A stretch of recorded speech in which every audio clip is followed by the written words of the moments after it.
Закон про ринок землі супроводжується багатьма страхами. Один із них пов'язаний з іноземцями. Вони буцімто скуплять усю землю і вивезуть за кордон. Чи можливо це? І що про це думають українці?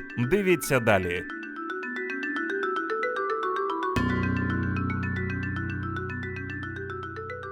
Утренний выезд начинается с технического обслуживания.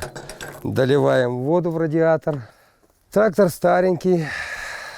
Купить нового поколения трактора типа Джандира для хозяйства будет экономически нецелесообразно, потому что мало земли в обороте. Ну, это одна сторона вопроса, а вторая сторона вопроса, есть такая пословица: старый друг лучше новых двух. С ним я когда-то начинал обрабатывать эту землю. Ну, наверное, с ним буду и заканчивать.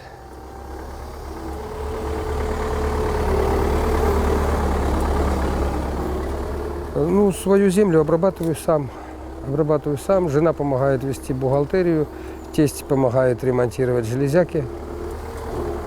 Сюда придут те, кто сильнее украинских олигархов. Кто слабее украинских олигархов, они сюда просто не придут. Им тут делать нечего. И те, кто надеются, что вот придут иностранные инвестиции, и тут вдруг станет порядок и процветание, благоденствие, это утопия. Земля стала предметом куплі-продажу, і удачно їм цю землю продати транснаціональним компаніям, представникам Ротшильдів, Сороса і всіх інших. І тут наші впереді всієї держави. Насправді, закон про ринок землі не передбачає продаж сільськогосподарських паїв іноземцям та холдингам, інвесторами яких є іноземці. Закон говорить, що доступ іноземців має бути вирішений на референдумі. То поки що заборонено безстроково участь іноземців в ринку землі в Україні. Закон можна як угодно, але коли суспільство не готове цей закон виконувати, то піде все сікось-накось. А продадут, мы же не знаем, кому они продадут. Или продадут то, что на сегодняшний день ввели закон, там, продавать гражданам Украины. Ну, не секрет. Я сейчас договорюсь с кем-то с Россией, оформлю на себя это все. А хозяин мой будет или в России, или в Англии, или еще где-то, или в Германии. Ну, это же бредятина. А как вы проконтролируете? Власником буде українець з певним прізвищем по батькові. Це буде 100% його власність. І хто би це не фінансував, він не матиме права претендувати. Враховуючи вартість землі, ризикувати недоцільно. День починається з того, що треба управлятися, дати худобі, тобто курям, свиням, собакам, кішкам. Ну а потім вже самі завтракаємо і продовжуємо далі, хто чим займається. Зараз на пенсію пішов, працюю машиністом підйому. Тобто опускаю і піднімаю людей в шахту, грузоматеріали. Это хозяйство держим, чтобы как-то прожить, потому что пенсии и зарплаты не хватает. Можно все продать. У нас уже так, кроме земли в государстве ничего ценного не осталось. Заводы уничтожили, фабрики уничтожили, шахты уничтожили. И это по приказу западных, как говорится, кто платит, тот и музыку заказывает. Эти деньги проедят за месяц, за два, за три, за год. И останутся опять ни с чем. А земля уйдет за границу, и будут командовать кто? Иноземцы. Потому что это сделано специально для того, чтобы они скупили. І стане Україна колонією. Відповідно до місії та стратегії нашої компанії, ми надалі бачимо свій бізнес виключно в Україні, не за межами. Ми маємо одного мажоритарного власника українця і маємо гарного інвестора, компанія Fairfax канадська. Наш інвестор не просить від нас ні землі, нічого. Він дивиться наші цифри, результати нашої діяльності. Нам цікаво і мати землі саме навколо наших заводів. І ми зобов'язані забезпечити себе сировиною. Дуже складно просити когось вирощувати, враховуючи, що це цукровий буряк, це складна агротехнічна культура. Дуже складно просити когось вирощувати для нас продукцію. Українські компанії з капіталом іноземним, які багато років тут обробляють цю землю, виключені з числа покупців і не можуть бути покупцями. Це нерівні умови ведення ринку. Закон про ринок землі прописано так, аби захистити українських фермерів. До 2024 року землю зможуть купувати лише фізичні особи з українським громадянством. А вже після 2024 року, коли у гру вступлять юридичні особи, серед статутів яких трапляються іноземці, постане питання про референдум.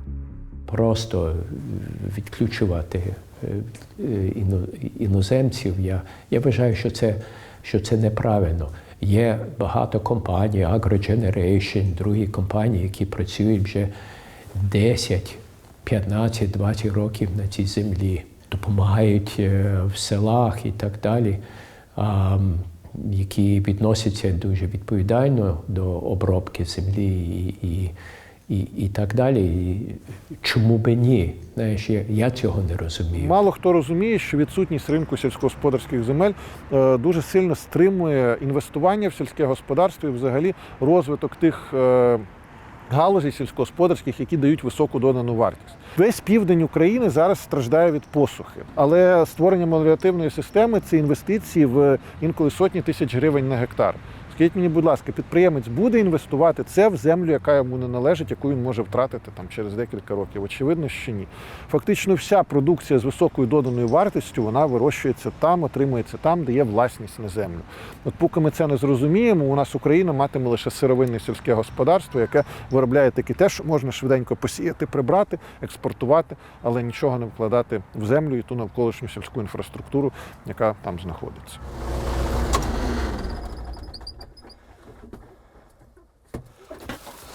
Так.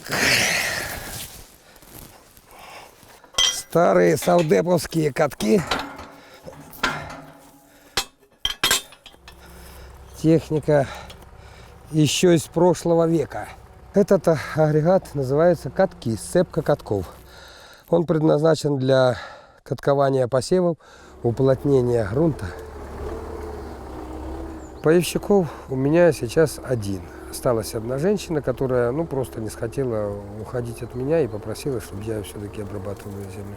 А основная земля – это у меня земли фермерского хозяйства, которые выданы мне для ведения фермерского хозяйства. Ми би хотіли, щоб іноземці, інвестори бачили Україну як дуже привабливий хаб для інвестицій. Народ просто не розуміє, хто таке іноземний інвестор. Американець українського походження, народився в Америці. Я зі своєю дружиною, ми в Україні понад 20 років працюємо. Я був в Пласті, я вчився в українській школі. Дружина так само з українського походження. Її батько досить відомий, покійний батько Богдан Гаврилишин. Я консультую різні компанії, допомагаю з іноземними інвестиціями, ділмейкінг. Я член ради AgroGeneration. Країна має бути приваблива для іноземців. І поки що ми до того не дійшли. Зараз нереально взагалі іноземців залучити в українську економіку. На жаль. Да? Але я вважаю, що це було б добре, тому що зайшли б довгі гроші. А коли є довгі гроші, з'являється довгостроковий інтерес. І коли там починають купувати землю, там починають ще щось там купувати поруч. Починають інвестувати. Тобто для них вся ця історія є. Тому я за те, щоб прохід був іноземних капіталів. Але це знову ж таки треба розуміти. Іноземний капітал – це створюється компанія в Україні, яка живе по українському закону, платить податки в Україні, інші речі роблять. І це є правильна глобальна історія. А що повна приватизація українських земель означає для України? Це дуже великі суми. Я цифри бачив від $1–1,5 мільярда в рік. Це більше, ніж 1% ВВП України. Це є дуже велика кількість грошей, і це, на жаль, не те, що держава зможе отримати від загальної продажі земель. сподіваюся, що ринок відкриється, і до 2024 року, якщо буде все спокійно, мені здається, і Верховна Рада, і суспільство буде готове прийняти ці зміни і дати дозвіл всім сільськогосподарським підприємствам працювати в однакових умовах. Для більшості агрохолдингів закон про обіг землі невигідний, бо вони часто мають іноземних інвесторів. Єдиним способом отримати землю для них стане співпраця з фізичними особами-українцями. Ті зможуть купити землю і здавати холдингам в оренду. Порозривати договір оренди розірвати не так просто. За нами залишила Верховна Рада все-таки переважне право на придбання земельної ділянки, і ми маємо право передавати це право, переважне право на придбання земельної ділянки на свій вибір тим покупцям, які відповідають вимогам закону. Я думаю, що ця ремарка дасть можливість нам серед нових власників земельних ділянок отримати такого гарного інвестора, який фізичну особу, який, придбавши земельну ділянку, так само продовжить за нами користування, і ми спокійно будемо працювати далі. Чи зможуть іноземці купувати землю в обхід закону? Думки розділилися. Хтось очікує появи тіньових схем, інші вважають це неможливим на практиці. На сегодняшний день де-юре иностранец не может скупать землю в Украине. Но иностранец имеет возможность подойти ко мне, гражданину Украины, и сказать: вот тебе бабки неограниченные, скупай землю, а между нами будет какой-то договор. А там написано чорним по білому, що іноземці не допускаються. І українці повірили. А я читаю. А іноземні банки – це іноземці чи українці? От якби в цьому році взяли кредити одеські фермери. Миколаївські, Херсонські, Запорізькі, Дніпропетровські фермери. Повний провал. В Одеській області навіть бур'ян не росте в цьому році. Що треба зробити? Заклали землю, віддати немає чим. Віддавай чим? Землею. Банкам купувати землю не дозволять. Однак вони зможуть тимчасово стати власниками земельних ділянок, стягнених як застава. Такі ділянки банки повинні будуть продати на торгах упродовж 2 років. Ціль банку завжди не володіти якимось певним предметом забезпечення, а саме робити бізнес грошима та кредитуванням. Тобто найкращим для банку є ті кредити, які повертаються. Здесь виноградник, на котором выращиваем виноград. Столовые винные сорта. Ну, для души бизнес как-то надо. Ну, бизнес так, как сейчас такового его нету. Люди поуезжали, люди экономят на всем. Есть пай, но это от родителей достался. Потому что я в колхозе мало работал, в те годы еще не давали. Вот скажите, как выращивать здесь рапс, сою, генно-модифицированные пшеницу, кукурузу. Если мы потеряем свою землю, Моисей сколько, 40 лет по пустыне ходил, искал землю обетованную, то Украина и 400 лет, за 400 не найдет ее. Та продукція, яка буде вирощена, іноземці всю заберуть до себе, вивезуть в Китай. Ну, не вивезуть, не можуть вони нам сказати. Вони мають право подивитись результати діяльності наші, звітність річну, і прийняти участь в загальних зборів акціонерів. І проголосувати за затвердження звіту чи проти затвердження звіту. Скуповують землю китайці, американську землю, американських фермерів, нічого не вивозиться. Так. Тобто наслідки Другої світової війни, ми все це чули і так далі, але це не ті умови, які колись були. Ще один з міфів, що іноземці вивозитимуть родючі українські чорноземи за кордон. Проте експерти вважають це нісенітницею. Хто розуміє, що зараз, наприклад, в Україні юридичні особи можуть купувати землю. Зараз в Україні іноземець через юридичну особу може купити землю. Він, до речі, позбавлений буде цього права з наступного року. Але скажіть, будь ласка, у нас зараз в Україні багато землі іноземці скупили. Ви багато бачите тут китайців, олігархів, транснаціональних корпорацій. Ну, є, да, великі агрохолдинги, але вони там в більшості випадків там українські господарі, і вони сформовані, опять-таки, на умовах оренди. У нас є трохи такої землі придбаної, і ми нічого з нею не зробили, нічого страшного не сталося. Але маніпуляція цим питанням призвела до того, що ми не попали в число покупців, в даному випадку в законі. Хоча первинно пропонувався інший закон, досить спокійний, досить ліберальний і передбачав перевагу сільськогосподарському виробнику щодо викупу своїх земельних ділянок будь-якому, в незалежності від того, хто в тебе в капіталі. Більше нічого, крім голосування на загальних зборах, навіть змінити директора один інвестор не може сам, якщо він не володіє там 100% часткою. Яким чином може вплинути інвестор там, на вивіз землі, на продажу продукції? Все це міфи. Ну, один із політиків, не буду говорити хто, заявив в Верховній Раді про те, що ось і поховати українську людину не буде де, але ховати на землях сільськогосподарського призначення не можна. На таких землях треба виключно обробляти ці землі для отримання прибутку. Ті, хто вже напечатали доларів, у них, ми кажемо, Україна понад усе, а у них долар понад усе. Ті, хто напечатали, ті, хто вже наготовили КАМАЗи, приготовилися і ждуть отмашки. Як тільки скажуть поїхали, і вони поїхали роздавати по селу долари і віднімати землю. Второе уже прединфарктное, и я так решил, что нанимать работников все равно ими надо следить, и это все равно нервы, поэтому пришлось сбросить обороты. Сейчас уже так вроде немного восстановился, все-таки вот эти вот зарядки, пробежки, хорошо методика Амосова помогла, дыхательные практики йоговские. Наразі у найбільш вигідному становищі малі та середні фермери. Доля агрохолдингів з іноземним капіталом та громадян інших країн вирішиться на референдумі. Іноземці, вони все рівно присутні в Україні більше як юридичні особи. У нас юридичні особи доступ отримують з 2024 року.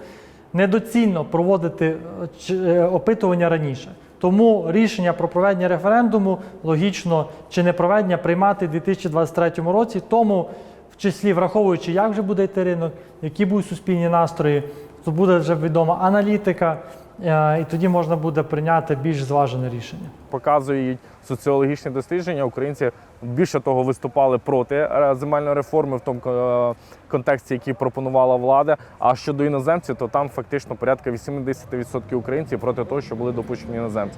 І щоб спитати пайовиків, чи вони готові продавати іноземцям. Окей? Ну, я думаю, багато з них, знаючи популістичні всі ці моменти, багато з них би сказали, що, напевно, ні. А чи ви би продавали МХП? Чи ви би продавали Астарті? О, так, ми би продавали, тому що, знаєш, таке.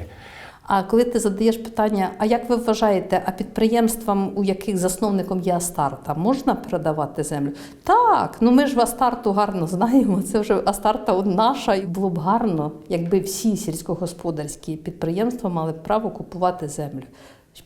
Мати право – це ще не факт, що воно буде реалізовано. Коли є вільний ринок, є прозорий ринок. Коли не є вільний ринок, чи дуже обмежений ринок, тоді схеми, проблеми, різноманітні такі закони, субзакони, знаєш. Орієнтуватись на іноземний досвід продажу землі іноземцям складно, бо у кожній країні дуже різні умови. Взагалі немає ринку земель у таких країнах, як Венесуела, Китай, Куба або Північна Корея. У Білорусі та Китаї приблизно 98% земель належить державі, але теоретично громадяни можуть купувати землю, а іноземці – лише орендувати.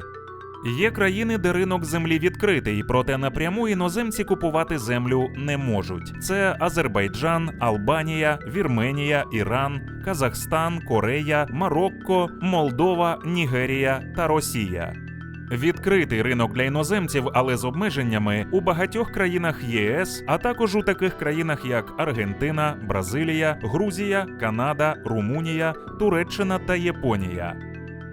В Угорщині, до прикладу, обмеження власності в одні руки 300 гектарів для фізичних та юридичних осіб. У Румунії – 200 гектарів. У Данії – усього 30 гектарів і лише тим, хто має фахову освіту та фермерський досвід.